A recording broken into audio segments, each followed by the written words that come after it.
자, 뿌린 자와 거두는 자라는 그 제목으로 7월 정기 예배를 하나님 앞에 올려드리겠습니다. 말씀을 선포하겠습니다. 요한복음 4장 34절에서 38절, 8절까지 말씀을 우리 교독해서 한번 하도록 하겠습니다. 읽어보겠습니다. 제가 먼저 읽을게요. 예수께서 이르시되 나의 양식은 나를 보내신 이의 뜻을 행하며 그의 일을 온전히 이루는 이것이니라. 너희는 넉 달이 지나야 추수할 때가 이르겠다 하지 아니하느냐. 그러나 나는 너희에게 이르노니 너희 눈을 들어 같이 보라. 기어져 추수하게 되었도다. 거두는 자가 이미 삭도 받고 영생에 이르는 열매를 모으나니 이는 뿌리는 자와 거두는 자가 함께 즐거워하게 하려 함이라. 그런즉 한 사람이 심고 다른 사람이 거둔다 그 말이 옳도다. 같이 읽을게요. 내가 너희로 노력하지 아니한 것을 거두러 보내었노니 다른 사람들은 노력하였고 너희는 그들이 노력한 것에 참여하였느니라. 아멘. 이 본문 말씀의 그 배경을 우리가 잠깐 본다면 그때 당시에 예수님께서는 제자들과 함께 그 갈릴리로 가시려고 하셨어요. 그때 그 갈릴리로 가려고 할 때 그 사마리아 땅을 지나가야 됐었습니다. 그 이제 수가성이라는 그곳을 지나서 가야 했는데 그 지역은 사마리아 지역이에요. 사마리아 지역인데 유대인들은 그들을 사마리아인들을 상종하지 않았습니다. 왜 그러냐면 BC 722년에 북이스라엘이 아수를 통해서 멸망을 당했어요. 침략받고 멸망을 당했습니다. 그래서 그때 당시에 북이스라엘이었던 그 수도가 사마리아였는데 사마리아에 있던 주민들이 거의 다 쫓겨나다시피 되고 거기에 이방인들이 그때 들어와서 같이 살았죠. 그래서 완전 혼혈족이 되었어요. 거기서 이제 막 거기 있는 이방인들과 같이 있다 보니까 종교적으로나 또는 어떤 이 전통적으로 또 혈통적으로 완전히 이제 쉽게 말하면 잡종이 되었던 것이죠. 그래서 유대인들은 그 사마리아인들이 그렇게 인종과 종교 면에서 다 혼혈족이 되었다고 해갖고 굉장히 무시했어요. 멸시했습니다. 그래서 그 당시에도 유대인에 있던 유대인들 모두는 이 사마리아인들을 아주 멸시하고 정말 쉽게 말하면 개다 막 이렇게까지 취급을 했었던 것입니다. 예수님께서는 사마리아 지역에 있는 수가성에 가셨을 때 그 수가성 여인과 만나서 그 여인과 대화를 했습니다. 그 대화하는 과정 가운데서 앞으로는 영과 진리로 예배할 때가 올 것이다 라고도 말씀해 주셨고 본인이 그리스도다 라고도 말씀해 주셨어요. 그때 먹을 것을 사러 갔던 그 제자들은 그때 와서 우리 예수님한테 먹을 것을 드리면서 잡수시라고 했죠. 근데 예수님께 그때 하신 말씀은 나의 양식은 따로 있다. 난 내가 먹는 양식은 따로 있다 말씀하시면서 그 양식을 먹지 않았습니다. 드시지 않았어요. 분명 아무것도 드시지 않았는데 왜 나는 먹을 양식이 따로 있다. 너희가 알지 못하는 양식이 따로 있다라고 말씀을 하셨을까요? 예수님께서는 이 사마리아 여인과 함께 말씀을 나누면서 진리를 말씀해 주셨어요. 그 여인은 그 진리를 깨달으면서 너무 기뻐했어요. 그 진리를 깨닫고 나서 기뻐하면서 자기 동네 사람들에 갔어요. 그리고 예수님께서 그리스도라고 말을 해줬어요. 그리고 함께 그들을 데리고 예수님 보러 올라오고 있었습니다. 그 모습을 예수님께서 보시니까 그 여인이 너무 이쁜 거예요. 사랑스럽죠. 너무 사랑스럽고 또 기쁘고 또 그렇게 보셨을 것이에요. 그러니까 그런 모습을 보니까 예수님은 배가 고프지 않았었던 거예요. 우리도 우리 사랑하는 자녀가 맛있는 음식을 막 잘 먹고 있으면 그 보고 있는 부모가 봤을 때 배 안 먹어도 배부르다 이렇게 얘기하는 얘기가 있었죠. 그런 얘기 들은 적이 있죠. 근데 그게 거짓말이 아니에요. 진짜예요. 사랑하는 내 자녀나 또 사랑하는 내 이웃이나 또 사랑하는 자가 정말 배불리 아주 잘 먹고 있는 모습을 본다면 정말 안 먹어도 흐뭇한 그런 마음을 갖게 됩니다. 그래서 우리가 며칠 동안 금식을 하고 기도하고 그냥 금식하면서 기도원에 가서 기도해도 마음의 즐거움을 누릴 수가 있는 거예요. 하나님을 만나는 그 기쁨, 그 가운데 즐거움을 누릴 수 있는 것이죠. 우리 예수님의 양식, 곧 그분께서 그분에게 힘을 공급해 주는 것은 그런 육신의 음식만이 아니었습니다. 그래서 하나님께서 기뻐하시는 그 일을 함으로 해서 하나님과 함께 즐거워하는 것, 바로 그것이었던 것이죠. 31절에 보면 하나님의 보내신 뜻과 그의 일이라고 말씀을 하십니다. 34절에 그렇게 얘기하죠. 과연 하나님께서 우리 예수님을 이 땅에 보내신 그분의 뜻은 무엇이었을까요? 그래서 우리가 이 성경을 읽어보면 아는 것처럼 예수님께서는 우리의 죄를 대속하기 위해서 이 땅에 오셨죠. 그리고 영원한 중보자가 되어주셨습니다. 곧 하나님과 교통할 수 있는 그런 연결다리가 되어주신 것이죠. 그리고 교회를 세우시고 그 교회의 머리가 되어주셔서 우리와 하나가 되시려는 그 계획을 가지고 이 땅에 오신 것입니다. 그리고 예수님께서는 철저하게 그 뜻을 다 이루셨습니다. 하나도 남김없이 완벽하게 이루셨어요. 그래서 다 이루셨다, 다 이루었다라고 말씀하셨죠. 그렇다면 우리는 어떻습니까? 우리를 이 땅 가운데 하나님의 자녀로 부르신 그분의 뜻은 무엇일까요? 과연 우리를 이 땅에 보내신 이유가 무엇이고 우리를 하나님의 자녀로 부르신 그 뜻이 무엇일까요? 그것을 우리가 한마디로 말하기는 너무 어려워요. 너무 많습니다. 그렇지만 최대한 우리가 집약해서 말씀을 우리가 한번 해본다면 한 가지일 것 같아요. 그것은 하나님께서 나를 얼마나 사랑하시고 또 그 사랑이 얼마나 풍성한 사랑인지를 우리에게 알게 하시려는 것이 그분의 뜻이라고 우리 말할 수 있을 것입니다. 하나님은 우리를 부르지 않으셔도 그분은 영광스러운 분이세요. 그냥 존재 자체가 영광스러운 분이십니다. 아무것도 부족함이 없는 분이세요. 완벽하신 분이십니다. 그런데 그분이 가지고 있는 그 사랑은, 그 사랑의 풍성함은 머무는 사랑이 아니었습니다. 흘러가는 사랑이에요. 다른 사람에게 전달되는, 다른 이에게 전달되는 사랑이었습니다. 그래서 그 사랑을 받은 그 사람도 그 사랑 안에 머물게 되는 그런 강력한 역사가 일어나는 그런 힘이 있는 것이죠. 하나님께서는 이런 사랑을 우리가 알고, 이런 사랑임을 알고 함께 기뻐하기를 원하고 계셨습니다. 그래서 결국은 주님의 사랑을 깨닫고 주님의 신격과 같은 그분의 성품으로 우리가 자라길 원하시고 계신 것이죠. 이것이 하나님께서 우리를 향하신 그분의 뜻이라고 우리는 말할 수 있을 것입니다. 이처럼 내가 하나님의 뜻대로 산다는 것은 바로 주님 안에서 살면서 주님의 가르침대로 생각하고 또 결정하고 행동하는 것을 말합니다. 비록 매 순간마다 우리가 하나님께 여쭤보고 결정하는 것은 아닐지라도 나의 삶 자체가 하나님의 임재 가운데 거하고 그분의 가르침대로 정말 집중하고 있을 때 내가 결정하고 행동하는 모든 것은 주님의 뜻 가운데 있다고 우리가 말할 수 있을 것입니다. 마치 요셉이 어떤 결정을 내리고 그 길을 걷는다 할지라도 그것은 결국 하나님의 뜻 아래서 그리고 그분의 섭리 안에서 있었던 것처럼 말이죠. 그래서 결국 하나님께서는 그 요셉을 통해서 하나님의 주권적인 목적을 완벽하게 그에게서 이루신 것입니다. 제널드 L. 시처라는 작가가 있는데 그분이 쓴 책 중에서 하나님의 뜻이라는 책이 있어요. 그 책에는 이렇게 기록되어 있습니다. 우리가 미래에 관한 어떠한 선택을 내리든 그것은 우리를 향한 하나님의 뜻이 된다. 우리가 많은 길을 따를 수 있고 다양한 대안을 쫓을 수 있다. 그러나 방향만 제대로 가고 있다면 모든 대안이 우리를 향한 그분의 뜻이 될 수 있다. 나중에 회고해 볼 때 비로소 우리는 길이 하나뿐이었음은 우리는 하나님의 시각에서 우리는 볼 수 있다. 그 길은 우리가 선택한 길이자 하나님이 계획한 길이다. 그러므로 우리의 인생의 기본 방향이 절대적으로 중요한 것이다. 라고 말합니다. 여러분이 어떠한 마음을 가지고 무엇을 지향하면서 살아가느냐, 이것이 중요한 것입니다.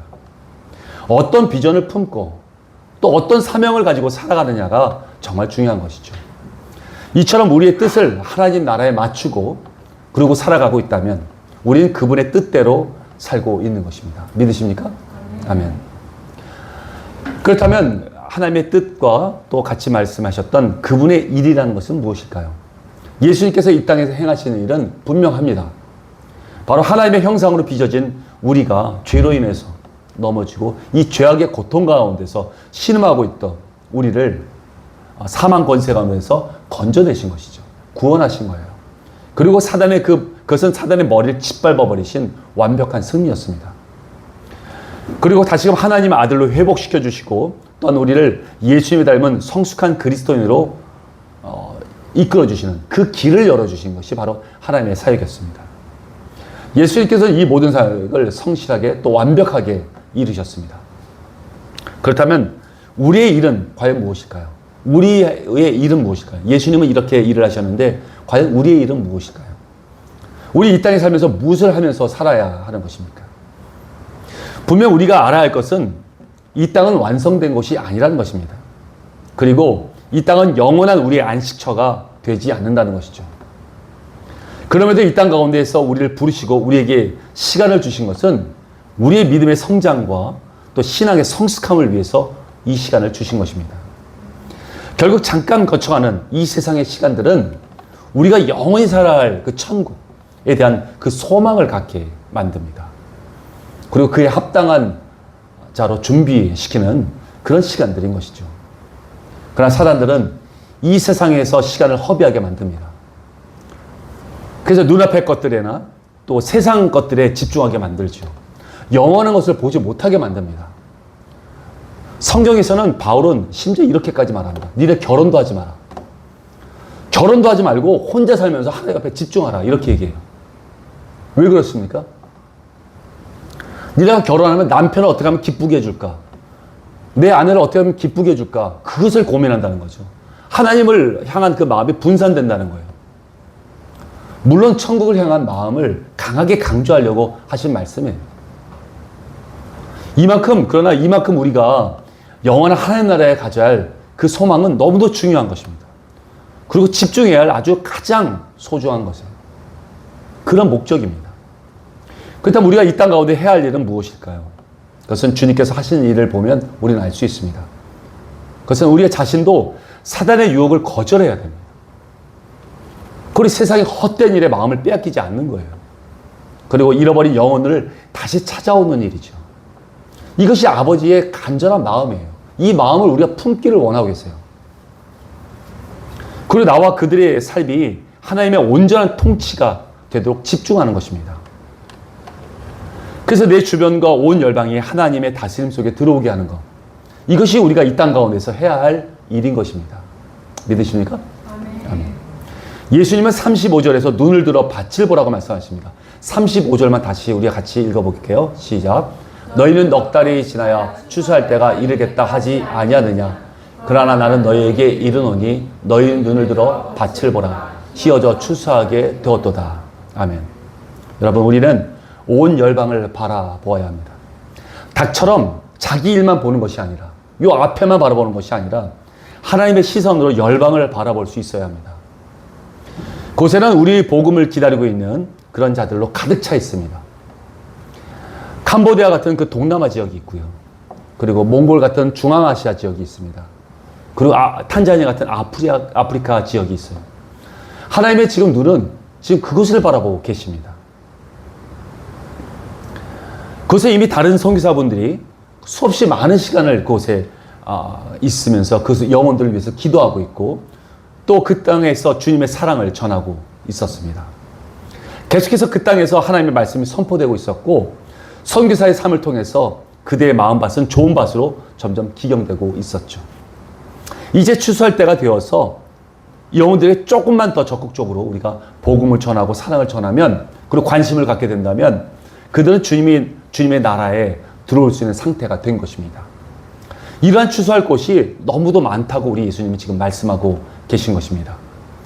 36절을 한번 우리 같이 읽어볼게요. 36절이요. 시작.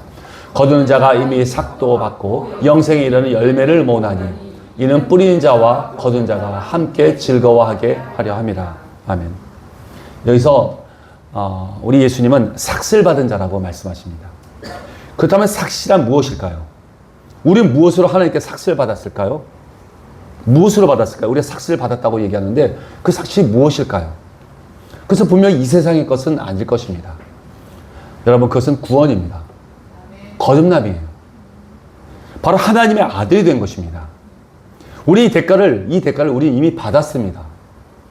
그러므로 우리 당연히 힘있게 일을 할 수 있습니다. 우리는 후보를 받고 일하는 자가 아니에요. 하나님께서 우리에게 선금을 주시고 우리를 일을 시키신 분이십니다. 우리에게 일을 부탁하신 분이에요. 이 세상에 어디 선금을 먼저 주고 일을 시키는 사람이 있습니까? 없죠. 그러므로 우린 구원사역에 기쁨으로 동참할 수 있어야 합니다. 그것이 거듭난 자로서 마땅한 일이에요. 마땅한 자세입니다.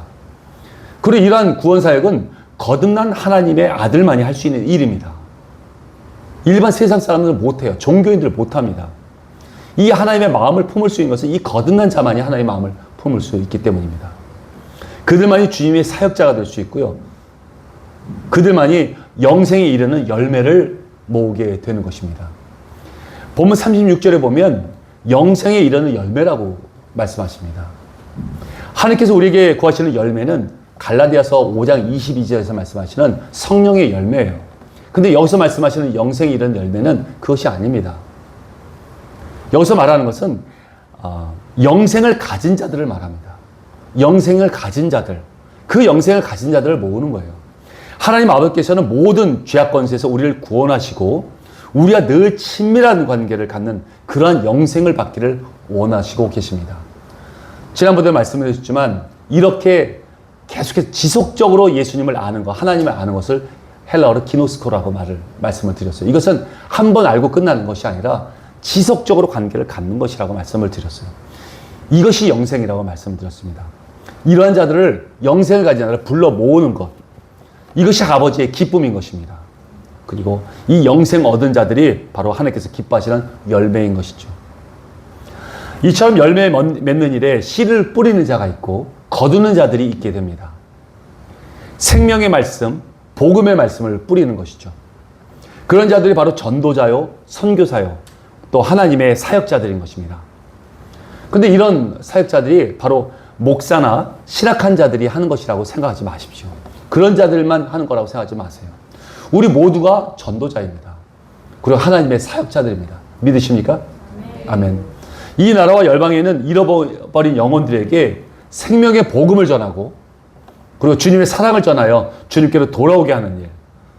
이것이 바로 뿌리고 거두는 그런 일입니다.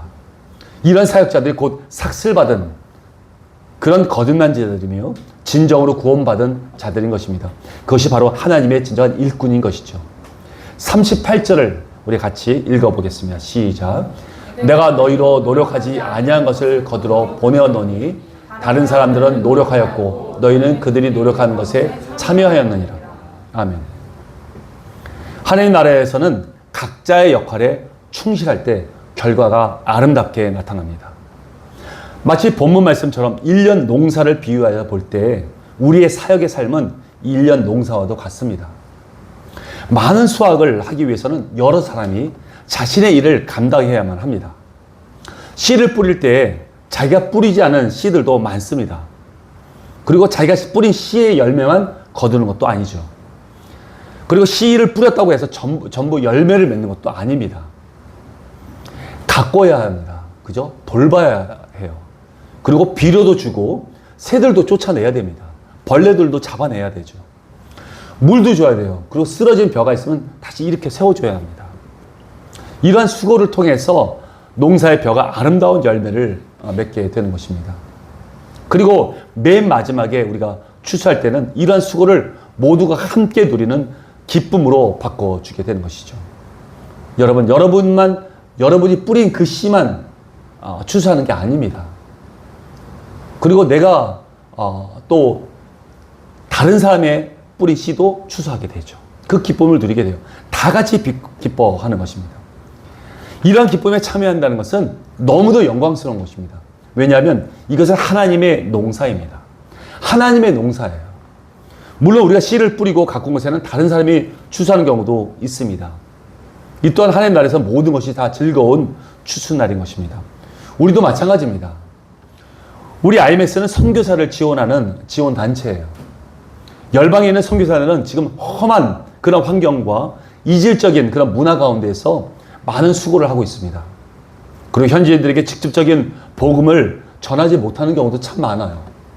그러나 이러한 씨 뿌리기와 또 돌보는 수고로 인해서 현지인들이 복음을 받아들일 그런 만한 때가 되었다면 이때 우리가 출정해서 힘을 더하여서 함께 추수하게 될 때 함께 그 기쁨을, 추수의 기쁨을 맛볼 수 있게 되는 것입니다. 설사 만약에 우리가 지원하는 그때가 추수할 때가 아니라 할지라도 우리의 사역은 그들에게 물을 주고 또 주님의 사랑을 부어주는 그런 돌봄이 될 것입니다. 그래서 복음을 받아들일 수 있는 좋은 상태가 될 것입니다. 그렇다면 우리 사역 이후에 우리는 돌아오지만 현지 선교사님은 주님께서 허락하시는 그때에 그 아름다운 열매를 추수하게 될 것이죠. 우리 이처럼 주님의 농사에 참여하는 자가 되어야 합니다. 그러면 우리의 수고로 영생에 이르는 열매를 많이 맺게 될 것이에요. 그때 우리도 하나님과 함께 즐거움을 누리게 될 것이고 말입니다. 이것이 열방에 있는 교회 공동체의 사명입니다. 우리 전체에 있는 교회, 거시적인 공동체 교회에 모두가 받은 사명이에요. 우리 각자가 맡은 일에 충성을 다하며 힘있게 일할 때 추수할 수 있는 열매들은 많이 열리게 되는 것입니다. 그런데 이런 기쁨에 참여하지 못하고 그저 자신의 일에만 안주하고 영적인 눈을 들어 바라보지 못하고 이 세상에 먹고 사는 일에만 몰두하고 있다면 우리는 하나님과 아무런 상관이 없는 자가 되는 것입니다. 여러분 이제 이 한 가지만이라도 기억하시기 바랍니다. 그것은 우린 지금 예수님과 함께 농사를 짓고 있는 중입니다. 때론 뿌리기도 하고 때론 거두기도 합니다. 이 농사에 함께 참여하는 자가 되시기 바랍니다. 그렇지 않으면 나중에 너와 아무 상관이 없다라고 그렇게 말씀을 듣는 어리석은 자가 되고 말 것입니다. 여러분 지금 여러분은 지금 하나님의 어떠한 일을 하고 있습니까? 예수님처럼 하나님의 뜻을 이루고 하나님의 일을 하고 있습니까? 아니면 그 당시 예수님의 그 제자들처럼 육신의 양식에만 몰두하고 있습니까? 여러분, 우리 주님의 애틋하고 그 간절한 마음을 우리 마음에 품어야 합니다. 본문 말씀을 통해 우린 예수님께서 농사의 비유로 말씀하신 것처럼 이것은 모두가 힘을 합쳐서 한 마음으로 일어나가야 할 그런 사역인 것입니다. 그래서 추수할 때는 우리 주님과 함께 기뻐하며 즐거워할 것입니다. 이때 모두가 이 잔치에 참여하는 모두가 되기를 바랍니다. 바깥 어두운 곳에서 아무 상관없는 자처럼 떨어져 나가갖고 정말 슬피 울며 일을 가는 그런 사람이 되지 마십시오. 구원받았다고 해서 그런 자가 되지 않는다는 보장이 아닙니다. 없습니다. 하나님이 알지 못한다고 분명히 얘기하셨어요. 내가 너랑 상관이 없다라고 얘기합니다. 그 사람이 했던 일이 뭐라고 그랬죠? 귀신을 쫓아냈고요. 선지자 노릇, 말씀을 또 전했고요. 놀라운 이적들을 행했습니다. 그러나 내가 너를 모른다 라고 말씀하셨어요. 하나님과 함께하지 않은 모든 것은 죄입니다. 여러분 여기에 있는 예수 제자들 교회 성도 모두는 바로 이 예수님의 농사에 동참하시고 함께 열매를 맺는, 그래서 즐거움에 함께 참여하는 예수님의 모든 제자들이 다 되시기를 예수님의 이름으로 축원드립니다. 아멘. 기도하겠습니다. 우리가 한 가지 놓고 기도했으면 좋겠어요. 하나님, 이제 우리가 지금 하나님과 함께 농사를 짓고 있군요. 우리 예수님과 함께 뿌리고 함께 거둡니다. 내 것, 네 것이 없이 함께 즐거움에 참여하는 자가 되는군요. 하나님, 이제 내가 하는 이 모든 일들이 하나님 그 농사에 기쁘게 참여가 되고 또 아름다운 열매 맺는데 우리가 힘이 된다는 사실을 우리가 깨닫습니다. 이제 하나님 농사 지을 때 게으름 피우는 것이 아니라 힘있게 하나님의 일을 잘 감당해서 맡겨진 모든 일들을 잘 감당해서 하나님의 아름다운 열매를 맺고 하나님 앞에 기쁨을 올려드리는 저희가 되겠습니다. 우리 각오하는 마음으로 하나님께 간절히 기도하겠습니다. 아버지 하나님 감사합니다. 하나님 아버지, 우리 가운데 하나님 은혜를 베풀어 주시옵소서. 그래서 하나님 우리가 하나님 주의 농사 가운데 우리가 참여하고 있다는 사실을 깨닫게 해주옵소서. 이 세상 사람들은 이 세상의 더러운 것들은 우리가 이 세상의 사실을 잊어버리게 만들고 세상 눈앞에 있는 것만 보게 만들며 정말 진실로 값진 진주와 같은 것을 차지하지 못하게 만들고 있습니다. 하나님 우리가 더 이상 속지 않게 하시옵소서. 이 하나뿐인 인생이 이 속임에 당하고 정말 아무것도 못하고 살아가는 그런 어리석은 자가 되지 않게 해주시고 하나님의 나라와 의를 위하여 정말 우리 하나님의 마음을 품고 잃어버린 영혼들을 되찾아올 수 있는 하나님과 함께 동행하는 하나님 농사짓는 주님의 일꾼이 되게 하여 주시옵소서. 우리 예수 제자들 교회 모두에게 이런 큰 은혜를 베풀어 주셔서 하나님의 귀한 일꾼 되게 하여 주옵소서. 예수님의 이름으로 기도드립니다.